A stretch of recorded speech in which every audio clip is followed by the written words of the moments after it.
திருத்துதர்களான பேதுரு, பவுல் இவருடைய பேராலயங்களின் நேர்ந்தளிப்பு நாளை இந்த நாளிலே கொண்டாடி மகிழ நாம் அன்போடு அழைக்கப்படுகிறோம்.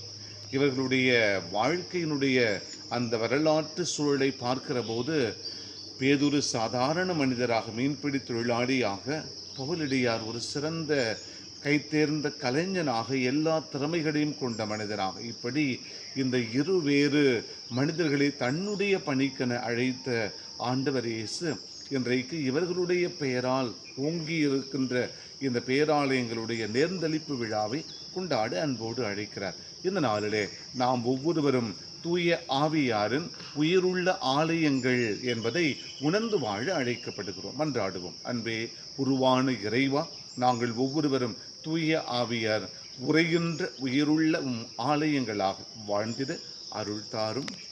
ஆமென்.